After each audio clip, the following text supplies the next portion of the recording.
Hello guys, आज हम देखेंगे टेम्परेचर, प्रेशर एंड विंड्स। सूर्य की दूरी हमारे ग्रह से 15 करोड़ किलोमीटर की है, पर सूर्य से निकलने वाला पूरा रेडिएशन हमारी धरती तक नहीं पहुंच पाता। इसका केवल 0.0005% हमारी धरती तक शॉर्ट वेव्स के रूप में पहुंचता है। एक महत्वपूर्ण डेफिनेशन है जो कि है इंसोलेशन। जितनी भी रेडिएशन अर्थ पर आती है, जितनी भी सोलर रेडिएशन, सूर्य के द्वारा जो रेडिएशन आती है धरती पर, उसको हम इंसोलेशन कहते हैं।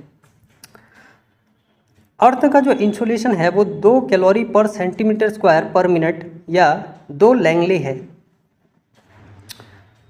अमाउंट ऑफ इंसोलेशन जो है कुछ बातों पर निर्भर करता है।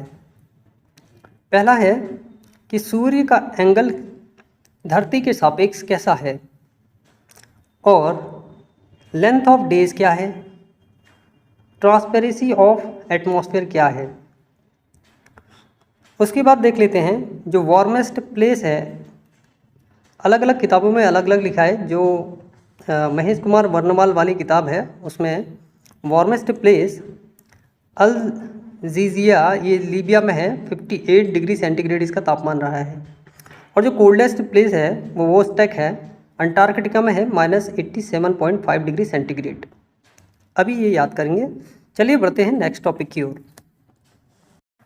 अब देखते हैं टेम्परेचर अर्थ पे कैसे इम्पैक्ट करता है। टेम्परेचर इक्वेटर से पोल पर जाने पर डिक्रीज होता रहता है। तो जब हम इक्वेटर से पोल की तरफ को जा रहे होते हैं तो जो टेम्परेचर में ड्रॉप आता है उसे कहते हैं temperature gradient. In the same manner, जैसे इक्वेटोरियल में लो प्रेशर है, इक्वेटोरियल में लो प्रेशर होता है, तो हम जैसे जैसे पोल की तरफ को जाते हैं प्रेशर बढ़ता और घटता रहता है। तो इन दोनों के बीच में जो प्रेशर ग्रेडियंट होता है, जो अलग अलग रीजन्स के बीच में प्रेशर डिफरेंस आता है, उसको बोलते हैं प्रेशर ग्रेडियंट। जितना ज़्यादा ग्रेडियंट होगा उतना ज़्यादा विंड तेज बहेगी, ठीक है, विंड फ्लो होगा। इसी की वजह से डिफरेंट काइंड्स ऑफ विंड्स हमें देखने के लिए मिलती है, जैसे ट्रेड विंड्स, ईस्टर्ली, वेस्टर्ली, सब पोलर विंड्स। फिर है रीजन्स ऑफ टेम्परेचर वेरिएशन। अभी जो टेम्परेचर है इसमें अलग अलग वेरिएशन आता है। वो किस तरीके से आता है? पहला तो है लैटिट्यूडनल डिस्ट्रीब्यूशन, जो हम पहले बात कर चुके हैं कि लैटिट्यूड में जैसे हम ऊपर को बढ़ते जाते हैं, जीरो से ऊपर को बढ़ते जाते हैं या नीचे को आते रहते हैं, तो क्या टेम्परेचर क्या होता है? डिक्रीज होता है, ठीक है। उसके बाद ऑल्टीट्यूड। ऑल्टीट्यूड का मतलब ये है कि जैसे जैसे हम हाइट में ऊपर की तरफ को जाते हैं, चाहे वो पहाड़ हो या फिर सीधे हम मेसोस्फीयर में ऊपर को जा रहे हैं, तो क्या होगा? टेम्परेचर हाइट के साथ डिक्रीज होगा, ठीक है। लेकिन क्या होता है कि कई पहाड़ों में ऐसा देखा गया है, जैसे किलिमंजारो में ऐसा देखा जाता है कि जो टॉप है वहाँ पर को टेम्परेचर इतना डिक्रीज हो जाता है कि वहाँ बर्फ़ दिखाई देने लगती है। उसके टॉप में जो होता है स्नो कवर्ड होता है, ठीक है। और जो तीसरा फैक्टर है टेम्परेचर वेरिएशन का, वो ओशनिक करंट है। इसमें कोल्ड करंट और वार्म करंट होती है, ठीक है। जैसे अब जो ये कोल्ड करंट और वार्म करंट है, इसका पूरा एक सेपरेट लेक्चर बनाया जा सकता है कि इसमें से कौन सा कोल्ड करंट है, वार्म करंट कौन सा है, और कैसे कोल्ड डेजर्ट बनते हैं, ठीक है, फॉर्मेशन ऑफ कोल्ड डेजर्ट होता है। तो इस चीज़ को बाद में देखेंगे। फिर देखिए अगला है लैंड वाटर नेचर। जो क्या होता है ना, हीट होती है, वो जल्दी तो मिल जाती है अर्थ को, और जल्दी अर्थ गर्म भी हो जाती है जहाँ पर को उसका क्रस्ट पार्ट होता है, ठीक है, और उतनी जल्दी ठंडी भी हो जाती है। पर क्या देखा गया है, जैसे वाटर बॉडी होती है, वाटर बॉडी क्या होती है, धीरे धीरे गर्म होता है और धीरे धीरे ठंडा होता है। तो इसकी वजह से इन दोनों में एक प्रेशर डिफरेंस आ जाता है। प्रेशर डिफरेंस आने की वजह से जो विंड होती है वो एक स्थान से दूसरे स्थान को मूव करती है, ठीक है। अब अगला टर्म है आइसोथर्म। आइसोथर्म इमेजिनरी लाइंस होती हैं जो ज्वाइन करती है सेम टेम्परेचर वाले रीजन्स को, यानी कि जिनका सेम टेम्परेचर है वो एक ही लाइन पर आते हैं। इस तरीके से ये आइसोथर्म्स होते हैं। लेकिन इसका भी एक्सेप्शन होता है, क्योंकि कहीं पर वाटर बॉडी होती है, कहीं पर लैंड होता है, तो इस तरीके से हम एक कंटिन्यूस आइसोथर्म नहीं बना सकते हैं। तो उसके बाद देखते हैं सन ओवरहेड जो होता है। देखो दो जगह पर हमें याद करना है। ट्रॉपिक ऑफ कैंसर 21 जून में होता है ओवरहेड, और उसके बाद ट्रॉपिक ऑफ कैप्रिकॉर्न में 22 दिसंबर को होता है। अब आपको ये सर्च करना है नो शैडो डे कब होता है और नो शैडो डे के दिन क्या होता है। ठीक है, अगला टॉपिक है हीट बजट। हीट बजट क्या होता है कि धरती कंटिन्यूसली हीटअप होती है सन से, तो उसका एनवायरनमेंट भी हीटअप होता है। तो उसके एनवायरनमेंट हीटअप होने के बाद ये फिर से लॉस भी करती है इस चीज़ को, हीट को। ठीक है, तो जो इन दोनों के बीच में जो गेन और लॉस के बीच का एक बैलेंस बना रहता है उसको बोलते हैं हीट बैलेंस। उसके बाद अगला टॉपिक है एल्बेडो ऑफ अर्थ। कई बार एग्जाम्स में पूछा गया है एल्बेडो क्या होता है अर्थ का। तो जो reflected part of sun's radiation होता है, जो सन अपनी रेडिएशन देता है उसका जो रिफ्लेक्टेड पार्ट होता है, इसको बोलते हैं अर्थ एल्बेडो। ठीक है, और ये क्वेश्चन भी पूछा जा चुका है कई बार। अर्थ शॉर्ट वेव को रेडिएशन को एब्जॉर्ब करती है और लॉन्ग वेव रेडिएशन को एमिट करती है। ठीक है, बढ़ते हैं नेक्स्ट टॉपिक की ओर। अभी हमने देखा था कि जैसे जैसे हम हाइट में मूव करते रहते हैं वैसे वैसे टेम्परेचर ड्रॉप होता रहता है, पर टेम्परेचर इन्वर्जन के केस में उल्टा होता है। ऊपर का जो टेम्परेचर होता है वो गर्म होता है और जो नीचे का टेम्परेचर होता है वो ठंडा होता है। तो इन दोनों प्रोसेस को कैटाबैटिक और एनाबैटिक बोलते हैं। इसको आगे देखते हैं अभी। तो होता क्या है कि माउंटेन दिन भर तपते रहते हैं, लॉन्ग विंटर्स में दिन भर तपते रहते हैं।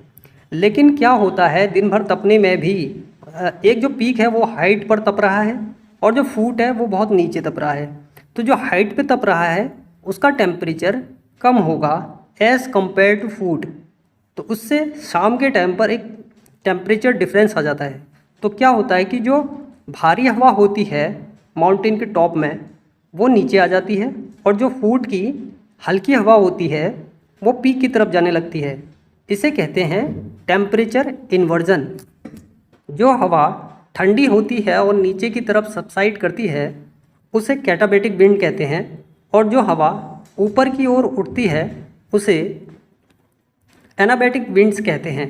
जब कैटाबैटिक विंड एनाबैटिक विंड से मिलती है तो फॉगी कंडीशन डेवलप हो जाती है। आपने कई ऐसे एग्जाम्पल्स कोल्ड करंट और जब वार्म करंट मिलती है, ठीक है, तो उनके मिलने से जो फिशिंग कंडीशन डेवलप होती है ये आपने पढ़ा होगा। उसके बाद ये देखा जाता है कि जो पहाड़ों में घर बनाए जाते हैं वो ऊपर की तरफ बनाए जाते हैं ताकि वहाँ पर को ठंडा कम रहे। शाम के टाइम पर वहाँ गर्म रहता है और कई प्रकार के कल्टीवेशन अपर स्लोप्स में किए जाते हैं, जैसे मलबरी प्लांटेशन सुवा बेसिन में जापान में किया जाता है। इससे इन्हें सूटेबल कंडीशन मिलती है। अगला टॉपिक है विंड्स। एयर अगर हॉरिजेंटल डायरेक्शन में मूव कर रही है तो उसे विंड कहते हैं। एयर अगर अपवर्ड डायरेक्शन में मूव कर रही है तो उसे एयर करंट कहते हैं। विंड और जो करंट्स होती है विंड की वो एक साइकिल बनाती हैं, जैसे कि पोलर सेल, फेरल सेल और हेडली सेल। जो हेडली सेल है वो ट्रॉपिकल एरिया की जो विंड्स होती हैं उन्हें कहा जाता है। अब कुछ विंड्स की टाइप देख लेते हैं। प्रिवेलिंग और परमानेंट और प्लानिटरी विंड्स, ये कुछ ऐसी विंड्स हैं जो कभी चेंज नहीं होती है। बहुत लॉन्ग इंटरवल में थोड़ा बहुत इन पे इम्पैक्ट पड़ता है और वो ना के बराबर होता है, नेग्लिजिबल होता है। ये रेगुलर विंड्स होती है, जैसे ट्रेड विंड्स हो गई, वेस्टर्लीज हो गई और पोलर एस्टर्लीज हो गई। ठीक है, उसके बाद पहला देखते हैं ट्रेड विंड। ये जो होता है सब ट्रॉपिकल हाई से इक्वेटोरियल लो में जो विंड्स चलती हैं। इक्वेटोरियल में जो होता है टेम्परेचर बहुत ज़्यादा होता है, इसलिए वहाँ पर लो प्रेशर कंडीशन डेवलप हो जाती है।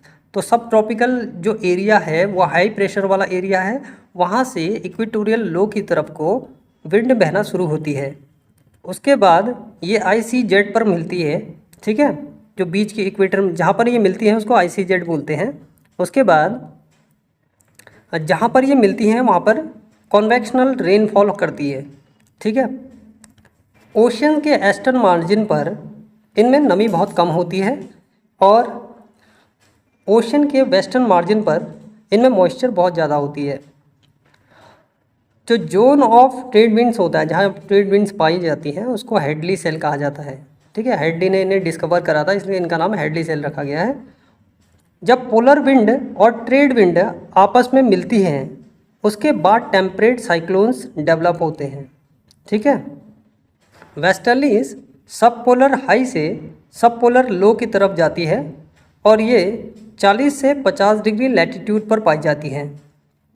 इनकी वेलोसिटी बहुत ज़्यादा होती थी और अलग अलग सेलर्स ने इनकी इंटेंसिटी के अनुसार इनका अलग अलग नाम दिया है, जैसे roaring 40s, furious 50, shrieking 60।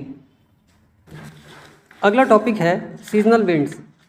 Seasonal winds को टेम्पररी विंड्स भी कहते हैं क्योंकि they always change according to the season. ठीक है। इसमें जो बेस्ट एग्जांपल है मॉनसून है, उसके बाद सी ब्रीज है, उसके बाद माउंटेन ब्रीज है, एक और होता है वैली ब्रीज, इसमें लिखा हुआ नहीं है अभी, कोई बात नहीं, आगे बढ़ते हैं। तो मॉनसून में देखते हैं, ये जो होता है ट्रेड विंड के बेल्ट के अंदर जो ट्रॉपिकल एरिया है उसके अंदर डेवलप होता है क्योंकि हीटिंग बहुत परफेक्ट होती है इसमें। उसके बाद जो है ये जो होती है मॉनसून दो प्रकार से ब्लो करती है, एक तो होता है सी से लैंड की तरफ को समर में, उसके बाद जो एक होता है लैंड से सी में विंटर्स के टाइम पे। ठीक है। इसे कंफ्यूज मत करना वेस्टर्न डिस्टर्बेंसेस से, वेस्टर्न डिस्टर्बेंसेस अलग है और मेडिटेरेनियन टाइप ऑफ क्लाइमेट वो चीज़ अलग है। उसके बाद देखिए जो ये मेनली फाउंड होता है ये साउथ और साउथ ईस्ट एशिया में ज़्यादातर ये फाउंड होता है मानसून। ठीक है। उसके बाद जो माउंटेन की वार्म एयर होती है ऊपर की तरफ जाती है उसे वैली ब्रीज कहा जाता है, और जो नाइट में टेम्परेचर फॉल होता है तो नीचे की तरफ जो सबसाइड करती है एयर उसको माउंटेन ब्रीज कहा जाता है। अगला जो टॉपिक है वो है जेट स्ट्रीम, जो कि वेस्ट से ईस्ट की तरफ को जाती है। जहाँ पर दो एयर मास जो डिफरेंट टेम्परेचर की है मिलती हैं वहाँ पर को जेट स्ट्रीम बनती है और इनकी जो वेलोसिटी है वो भी इनके टेम्परेचर डिफरेंस पे निर्भर करती है। Generally surface temperature decides where they will develop. जो सरफेस टेम्परेचर होता है वो डिसाइड करता है कि कहाँ डेवलप होंगे। इसके जो कॉज है वो है टेम्परेचर और प्रेशर ग्रेडियंट। ठीक है। इसके टाइप्स देख लेते हैं। Polar night jet stream 60 degree latitude के जो ऊपर डेवलप होती है जेट स्ट्रीम उसको बोलते हैं polar night jet stream. After that second वाला है पोलर फ्रंटल जेट स्ट्रीम, ये 30 से 60 डिग्री लैटिट्यूड पे बनती है।